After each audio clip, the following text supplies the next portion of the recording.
Chères et chers camarades, alors je voudrais d'abord commencer par remercier toutes celles et ceux qui ont travaillé à la réussite de ce congrès.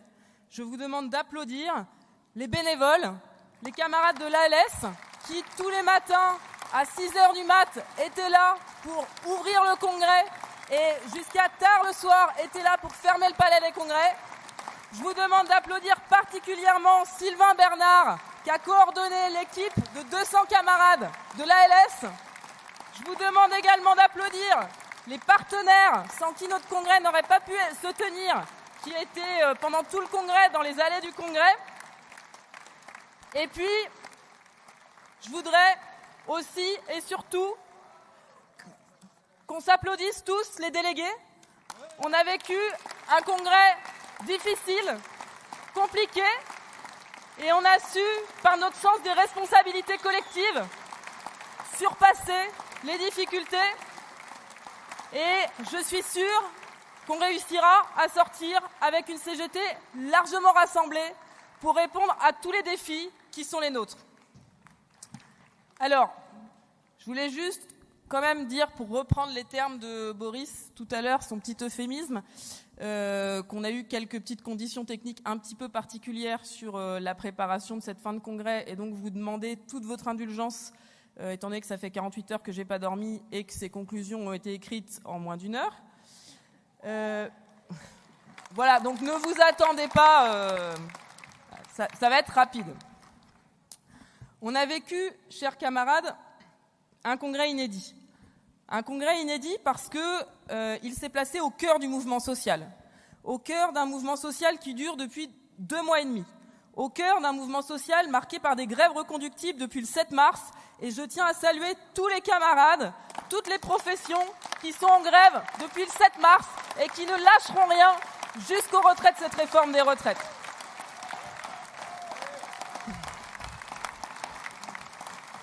Notre congrès, il était inédit aussi, c'était peut-être pas complètement prévu, parce qu'il s'est tenu sur une terre volcanique. Alors, heureusement, on a empêché l'éruption, plutôt.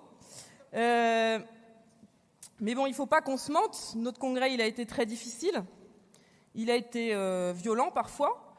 Je pense que c'est important de se redire que cette violence, elle n'est pas normale, elle n'a pas sa place dans les rapports militants et qu'il faut qu'on travaille pour la faire disparaître.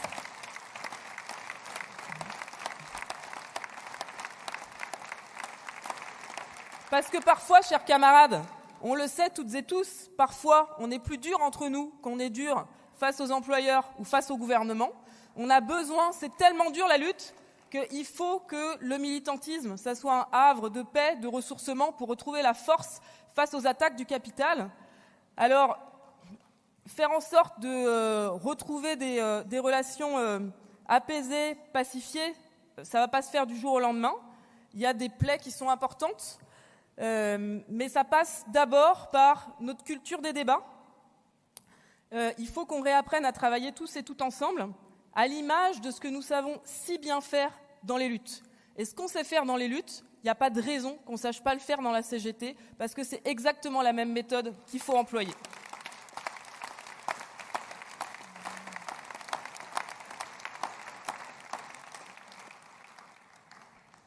Alors notre congrès, il a pris la responsabilité pour dépasser les clivages et sortir avec une CGT unie et rassemblée. Notre congrès, il a permis d'adopter un document d'orientation ambitieux, voté à 72%. Notre congrès, il a permis de se rassembler autour d'une équipe de direction en capacité d'impulser une confédéralisation portée par le croisement des organisations professionnelles et territoriales. Notre congrès, il va permettre un déploiement vers l'ensemble du salariat, vers l'ensemble des travailleurs, des chômeurs aux travailleurs et travailleuses ubérisés, des travailleurs à statut aux salariés du privé, de l'ouvrier au cadre, des femmes et des hommes, des jeunes et des retraités. Et notre congrès, il va permettre de mettre en place en grand une grande campagne de syndicalisation pour que cette lutte inédite qu'on traverse aujourd'hui, elle permette à la CGT, au syndicalisme en général, de franchir un cap en termes de niveau de syndicalisation dans le pays, parce que nous savons que depuis 2 mois, nous menons une lutte historique. Nous avons replacé la CGT et le syndicalisme à la place qui est la sienne, c'est-à-dire au centre, ça doit se traduire dans la durée par un renforcement conséquent de nos effectifs militants, et nous allons faire cette grande campagne de syndicalisation.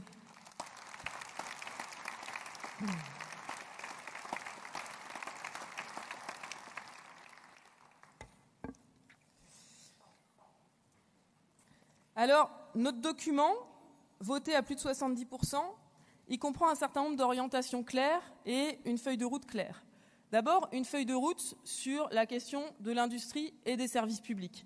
L'enjeu, c'est un plan de reconquête industrielle pour gagner la relocalisation de l'industrie, une transformation aussi de l'outil industriel parce qu'il faut produire autrement pour répondre aux enjeux environnementaux et pour mettre fin à cette saignée industrielle qui affaiblit notre pays depuis trop longtemps. Notre document d'orientation, il comprend des orientations claires sur la question environnementale et sur les questions sociales. Parce que la particularité de la CGT, la marque de fabrique de la CGT, c'est d'être capable de porter au même niveau l'environnement et le social, fin du monde et fin du mois, et de sortir des oppositions délétères, stériles, entre le social et l'environnemental. Et pour réussir à faire ça, il faut travailler à partir de ce que nous savons faire, c'est-à-dire partir du travail, partir de nos métiers et à partir de là, transformer l'outil productif pour répondre aux enjeux environnementaux à partir de nos questions syndicales quotidiennes. Les questions environnementales, ce n'est pas des questions extérieures à notre militantisme quotidien, ce n'est pas des questions sociétales, c'est des questions qu'il faut qu'on porte au quotidien en même temps que nous portons les enjeux sociaux dans les boîtes. Et puis, dans notre document d'orientation, il y avait aussi des orientations claires en matière de féminisme, d'égalité femmes-hommes et de lutte contre les violences sexistes et sexuelles. Et c'est très important parce que ça montre que la CGT, elle a su être précurseur et comprendre que ces questions ne peuvent pas être des questions secondaires et qu'elles doivent être réglées de façon claire avec une exemplarité à tous les niveaux au travail, parce que évidemment c'est au cœur de nos enjeux de pouvoir garantir la dignité des femmes et des hommes au travail et donc empêcher qu'il y ait des phénomènes de harcèlement sexuel au travail, mais aussi dans notre organisation avec une exemplarité forte. Alors, je ne vais pas continuer plus longtemps pour les raisons techniques que je vous ai indiquées tout à l'heure, donc je vous ferai des discours plus longs. Dernière priorité et élément d'orientation clair dans notre document d'orientation, nos orientations internationalistes qui ont été rappelées et confirmées dans notre document d'orientation parce qu'on sait que jamais le capital n'a été aussi mondialisé, jamais notre travail n'a été aussi internationalisé, et que si on n'est pas capable de s'organiser au plan mondial, au plan international, on ne pourra pas faire reculer le capitalisme. Et donc, la CGT, elle est organisée au plan international, c'est sa marque de fabrique, et on l'a rappelé dans des votes clairs avec nos affiliations internationales qui sont rappelées et qui permettent que la CGT, elle s'investisse dans ces organisations au plan européen et au plan international pour renforcer leur dimension combative et de lutte des classes.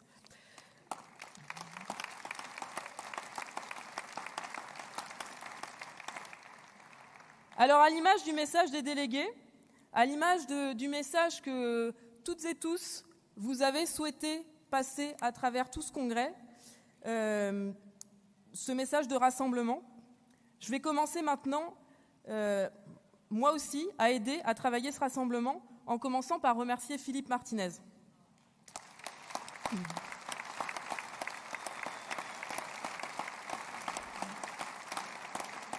Philippe a dirigé pendant 8 ans la CGT. Ses moustaches sont célèbres. On nous dit même qu'un certain nombre de personnes se syndiquent pour ses moustaches, il faut le rappeler.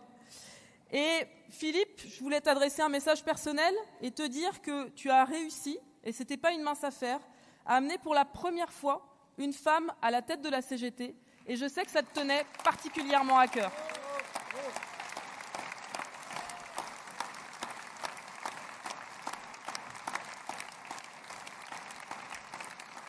Ensuite, je voudrais adresser un message à Marie, Je sais que Marie a vécu des choses dures, violentes même, je pense qu'on peut dire ça. Marie est élue à la CE confédérale et je sais que la CGT pourra compter sur toi, Marie. Et ce que je tiens à te dire, c'est que tu peux être sûr que tu pourras compter sur l'organisation pour les mois et les années à venir. On sera là au rendez-vous pour ce que tu souhaites.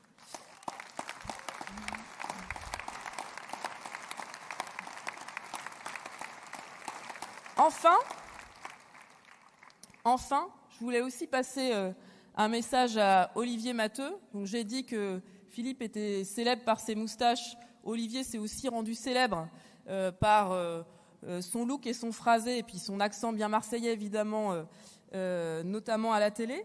Et je sais, Olivier, que la CGT pourra continuer à compter sur toi pour ton apport déterminant à la lutte et à l'élévation du rapport de force.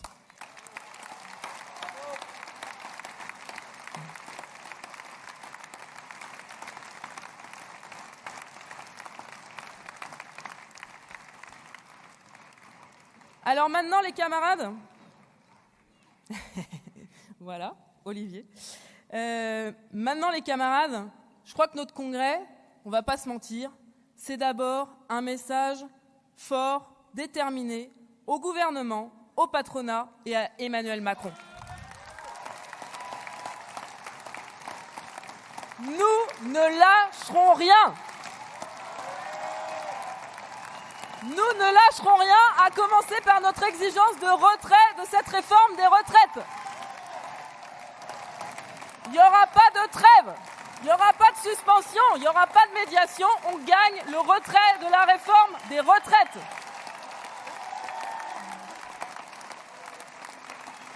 On ne reprendra pas le travail tant que cette réforme ne sera pas retirée.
Alors pour ça, notre planning, il est clair.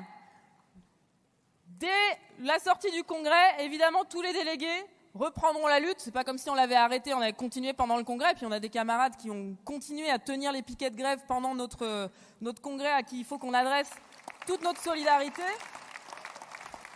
Le planning de la semaine prochaine, il est déjà bien balisé. Il y a une date qui est appelée par toute l'intersyndicale, le 6 avril prochain. Grande journée de manifestation, grande journée de grève dans le pays. Raz-de-marée, déferlante, on sera encore plus de 3 millions dans le pays si d'ici là, la réforme n'est pas retirée.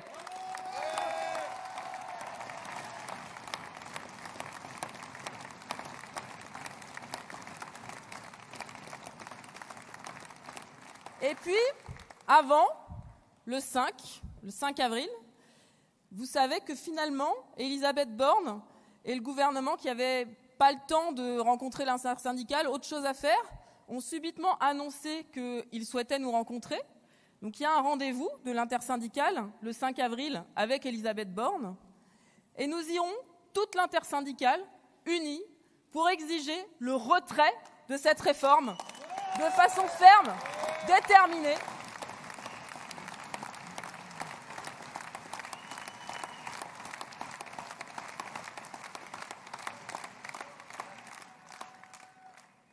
Et c'est le retrait de cette réforme qui nous permettra de passer enfin aux vraies priorités.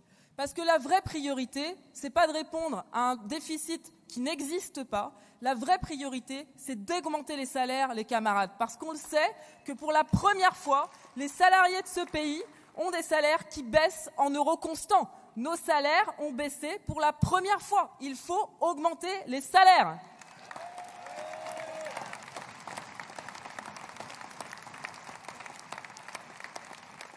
Les vraies priorités, c'est d'améliorer les conditions de travail, parce que le bienfait de cette mobilisation contre la réforme des retraites, c'est que ça a permis de faire la transparence sur la réalité des conditions de travail aujourd'hui, qui font que dans la moitié des métiers, on ne peut pas continuer à travailler après 50 ou 55 ans, tellement les boulots sont pénibles.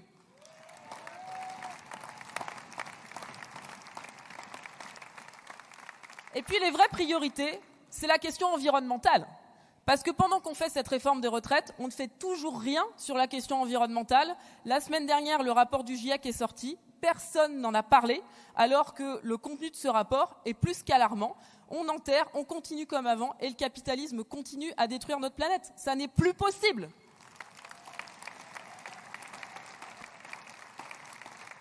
Alors, camarades, ce qui nous rassemble à la CGT, c'est qu'on ne lâche rien. Nous ne lâcherons rien dans notre bataille contre la répression, contre la criminalisation, contre les attaques contre les libertés syndicales, contre le droit de grève et contre les réquisitions.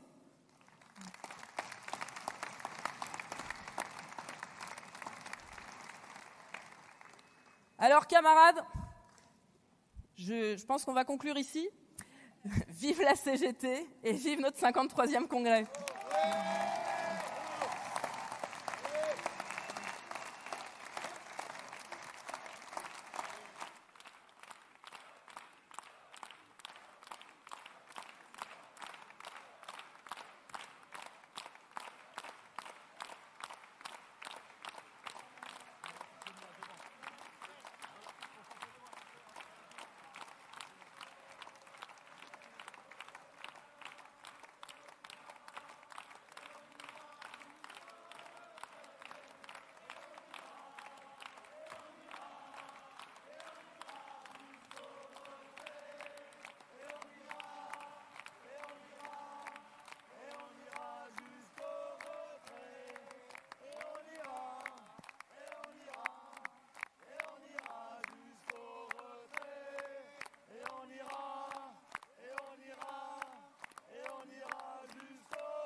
Est-ce que quelqu'un peut lancer l'international en régie, s'il vous plaît ?